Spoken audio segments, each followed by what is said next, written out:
Hey, what's going on, everybody? Mike Lindsley back with you. It is 9 minutes with me, brought to you by our good friends at X Exotic Pets. They will ship your exotic animal anywhere around the United States of America, whether it is a specialized turtle, a snake, any other critter that you're looking for. X Exotic Pets. Like them on Facebook and visit them right there on Route 11 in Cicero. We're also brought to you by Lakeshore Yacht and Country Club. Had a great 9 holes there today.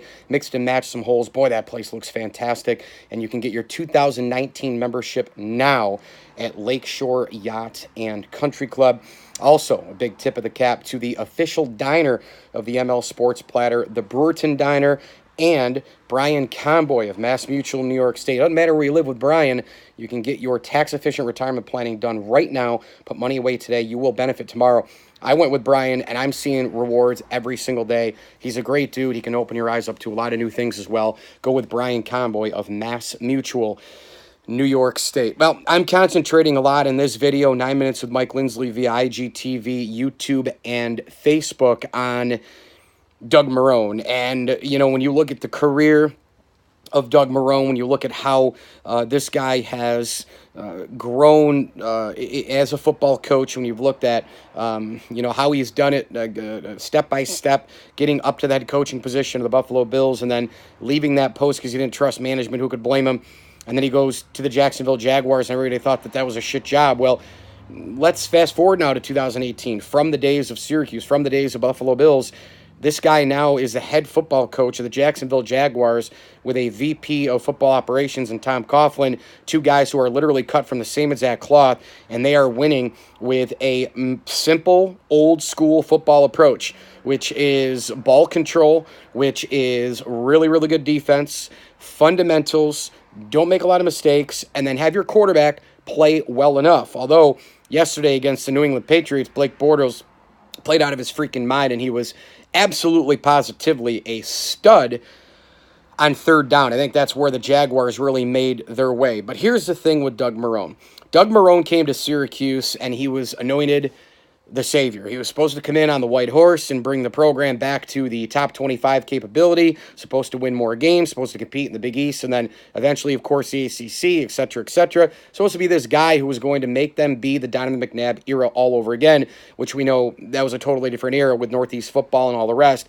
Marrone did come in here and change a lot. I don't know why SU fans are so short-sighted. Oh, wait, yes, I do. I've been dealing with them forever. They see only their view. That's the problem. Doug Marrone came here and said that it was his dream job, and so people thought that he was going to be here for 20 years.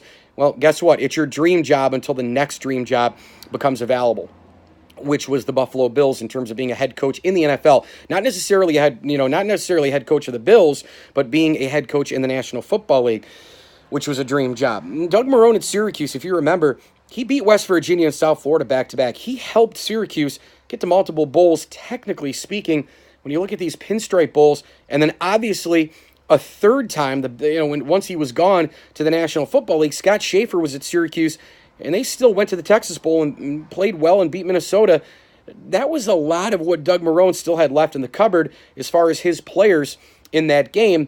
You think about the culture that he changed. All the guys became professionals overnight. They were showing up to press conferences in suits and ties. They handled themselves differently. The Fort Drum thing was born in terms of that relationship in training camp. You had all of a sudden you beat Louisville on a Friday night in the Carrier Dome. You beat West Virginia. You beat South Florida. You are changing the different sort of, changing the look of the team, looking a lot different, looking more speedy, looking more ready in terms of games, being more prepared, being more disciplined. That was all Doug Marrone. Doug Marrone did a great job at Syracuse University. In fact, I think a lot of Syracuse fans should be thankful that he was even here for just a few years, or there for just a few years, simply based upon the fact that they were down in the dumps during the Greg Robinson era. That program was left for dead. Nobody would have ever expected them to make one bowl, let alone two.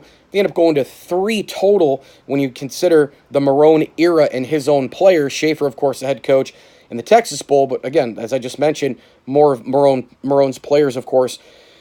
at that time. And then you fast forward to the Buffalo Bills, and he did the exact same thing. He revitalized that team, culture, professionalism, etc. They go 9-7. They, were in a lot more games. And by the way, the pipeline to the NFL while he was at Syracuse improved as well, which in essence, I think between player development and getting guys to the National Football League, plus relationships with head coaches, was pretty darn good. The one thing with Doug Marrone is he is obviously difficult to deal with. He clashed with the general manager and ownership in Buffalo. He clashed with Darryl Gross at Syracuse, which, let's be honest, how tough is that to clash with Darryl Gross? The guy was a complete clueless moron. But you look at Doug Marrone in this situation, everywhere he's gone, he has done a few things. He has won. He has changed the culture. He has induced professionalism. He has enhanced fundamentals, okay? That's the bottom line. Look at Jacksonville. Jacksonville, everybody said it was a dumb job. Everybody said they sucked. They didn't have a quarterback. You can't do this. You can't do that. They almost beat New England last year in the AFC title game, and then they beat them yesterday, and right now they're one of the teams in the AFC that nobody wants to play. That there's no one in the AFC, maybe nobody in football, who wants to play that Jacksonville team. When you take a look at the physicality, the unbelievable speed, the closing of offensive players, when that Jaguars defense is swarming around is unbelievable. They've got a good enough crew on offense, and if Blake Bortles, again, is efficient the way he was yesterday, that Jacksonville team could win the whole darn thing. So this is a very, very formidable team, and of course they got more pieces in the NFL draft. Doug Marrone is a lot of the reason why this team is having so much success. I don't know if people realize how good of a football coach, how good of a football mind, how good of a simple football man Doug Marrone is, which creates excellence. I'm not going to call him Bill Belichick, but folks, do you know one of the reasons why Bill Belichick beats other coaches? Yes, he sees things that other coaches don't see. Much like when you play a game in Mexico and you have a field goal and you need to go 2 yards a little bit more over to the left because you know that the wind is going to go a little bit right to left from the exact hash that you were at. Not a lot of head coaches are able to do that. He did that last year, of course, in an NFL game. He does outsmart a lot of other people. He does evaluate talent a little bit better than everybody else. But the reality is Bill Belichick keeps a lot of the game simple. If you talk to people who cover the New England Patriots, who cover the National Football League, they will tell you that his simplicity is extremely underrated, much like Tom Brady's arm strength is underrated because people think it's just a dink and dunk. Well, with Bill Belichick, they think it's just craftiness and being a wizard, staying up till 4 in the morning in front of a projector.